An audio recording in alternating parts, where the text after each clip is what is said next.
আসসালামু আলাইকুম। মিজানুর রহমান আজহারি একটা পোস্ট দিছিল যখন নাকি এই যে কোটা আন্দোলন নিয়ে আপনার তখন উনি সাউথ আফ্রিকায়।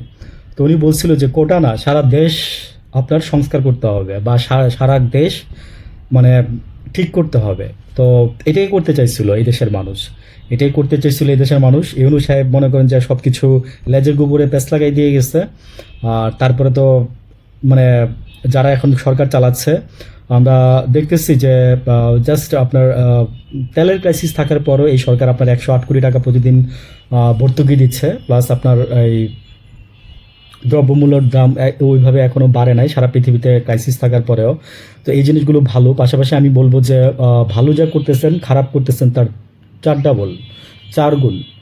কেন বললাম যে দেখেন মানে আপনারা এই যে কিছু অধ্যাদেশ সরকারের সুবিধার্থে যেগুলো আপনার থাকলে সরকার কাজ করতে পারবে না, সেগুলো আপনার বাদ দিয়ে দিচ্ছেন। আর যেগুলো আপনার রাখলে মানুষের সুবিধা হতো সেগুলো আপনারা বাদ দিয়ে দিচ্ছেন। তো ইফতেখার হোসেন নাকি ইফতেখার সাহেব উনি বলছে টিআইবির, যে উনি বললো কথাগুলো যে আম, জনগণের এইভাবেই জনগণকে আপনার জনগণের অধিকার থেকে বঞ্চিত করা হবে বা হচ্ছে। তো উনিও বক্তব্য দিচ্ছে। তারপরে দেখলাম যে সরকারের কোনো মাথা ব্যথা নাই বা সরকারের কোনো মানে জাস্ট বললাম না যে আমরা জাস্ট অ্যাজ লাইক এজ অনেকটা বলতে পারেন যে সম্পূরক মানে বা পরিপূরক। হুম, মানে দেখতেছি আর কি, কোনো কিছুই বদলায় নাই। দেশটা ঠিক মনে করেন যে 18 মাসে বা 17 মাসে যতটুকু আমরা আগে এসেছিলাম, দেশটা ঠিক সেই জায়গায় চলে তো গেছেই।